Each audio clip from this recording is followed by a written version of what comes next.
saveur divine. Cette bonne nouvelle du royaume sera prêchée dans le monde entier pour servir de témoignage à toutes les nations. Alors viendra la fin. Ce pain céleste vous est présenté par Immaculée Niraneza. Shalom, shalom, mes bien-aimés de Dieu. Joyeux Noël à tous ceux qui m'écoutent à l'instant. J'espère que vous avez passé une très bonne fête de Noël. Et alors la joie continue. Vraiment, nous rendons grâce à Dieu, celui qui nous a envoyé le Sauveur.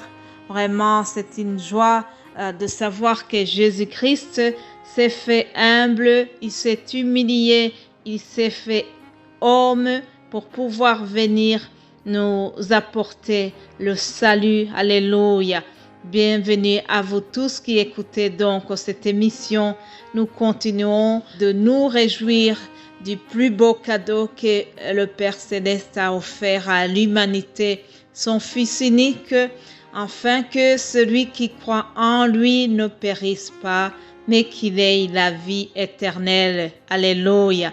Ma mission ici dans la saveur divine, c'est de cheminer avec toi qui veut vraiment écouter la parole de Dieu et surtout apporter beaucoup des âmes à Christ.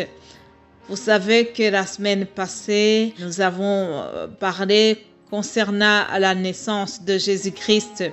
Souvent, je vois que les gens ont l'habitude de présenter Jésus-Christ dans la crèche. C'est une habitude, c'est une coutume dans les décorations de Noël. Traditionnellement, on représente le petit Jésus et sa maman Marie dans une étable et Joseph à côté. Alors, souvent, les enfants ont l'impression que Jésus est resté petit. Mais aujourd'hui, je suis venue pour vous dire que ce Jésus n'est pas resté un bébé dans la crèche.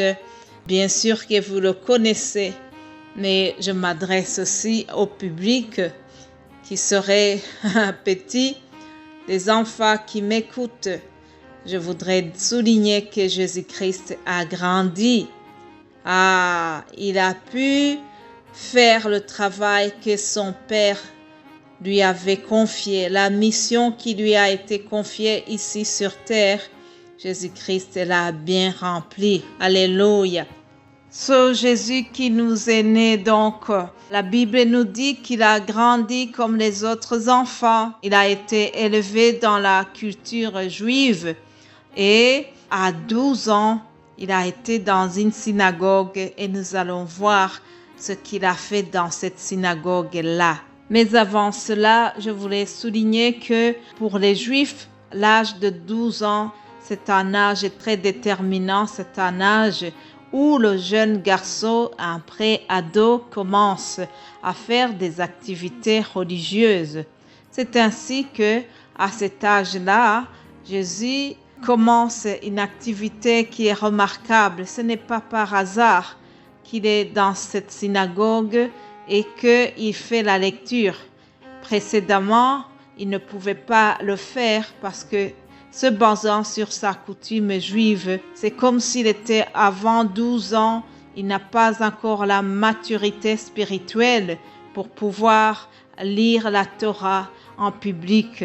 Je vais vous lire un texte dans l'Ancien Testament, Ésaïe 61, et nous lirons le même texte aussi dans le Nouveau Testament. Ah oui, chers amis, sachez que il y a toujours une liaison entre les deux testaments.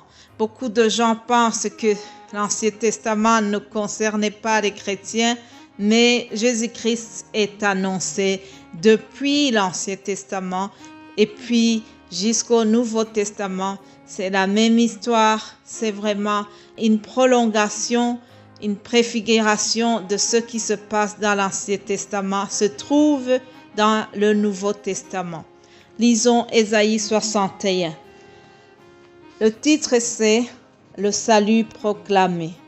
L'Esprit du Seigneur, l'Éternel est sur moi, car l'Éternel m'a oint pour porter de bonnes nouvelles aux malheureux. Il m'a envoyé pour guérir ceux qui ont le cœur brisé, pour proclamer aux captifs la liberté et aux prisonniers la délivrance, pour publier une année de grâce de l'Éternel et un jour de vengeance de notre Dieu, pour consoler tous les affligés, pour accorder aux affligés de Sion, pour leur donner un diadème au lieu de la cendre, une huile de joie au lieu du deuil, un vêtement de louange au lieu d'un esprit abattu, afin qu'on les appelle de térébinthes de la justice, une plantation de l'Éternel pour servir à sa gloire. Alléluia.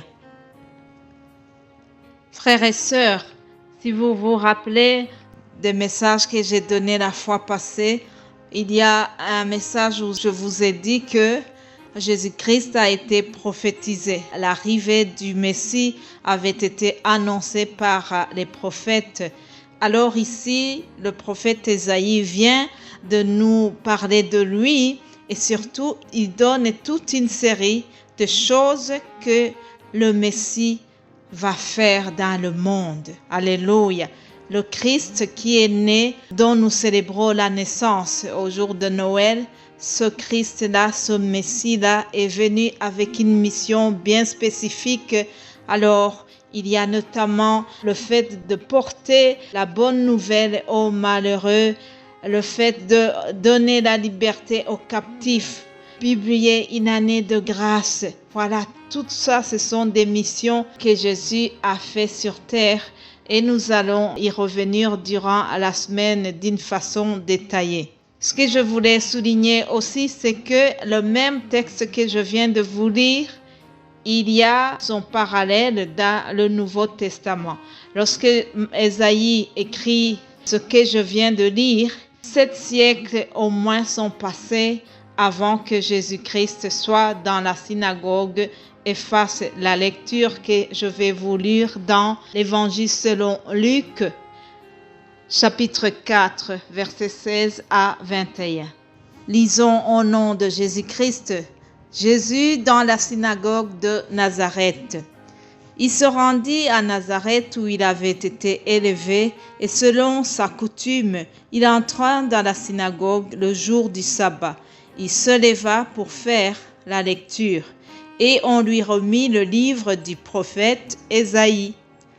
L'ayant déroulé, il trouva l'endroit où il était écrit « L'Esprit du Seigneur est sur moi parce qu'il m'a oint pour annoncer une bonne nouvelle aux pauvres.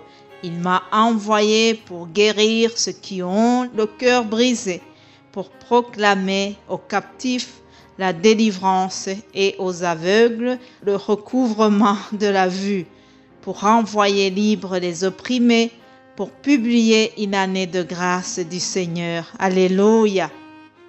Et la suite nous dit qu'il roula le livre, le remit au serviteur et il s'assit. Voilà, Jésus-Christ commence déjà son travail, sa mission sur terre. Il est dans la synagogue et les chefs religieux pensent que ce n'est qu'un simple ado comme les autres, mais ils sont surpris de voir qu'il fait la lecture. Il a commencé la lecture et il tombe sur juste la prophétie de Ésaïe, ce que je vous ai dit précédemment dans Ésaïe. Jésus-Christ, il est là en chair et en os et il est en train de lire ce qui a été dit sur lui précédemment. Alléluia. Vous ne trouvez pas que c'est merveilleux? Celui qu'on avait annoncé, il est là devant eux.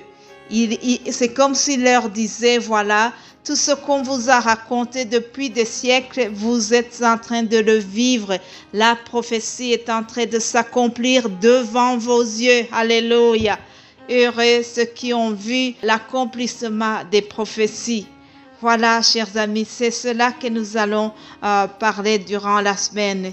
Jésus nous parle de sa mission sur terre et nous allons continuer prochainement pour voir ce que Jésus a fait. Comment est-ce qu'il a ouvert les aveugles? Comment est-ce qu'il a annoncé la bonne nouvelle aux pauvres?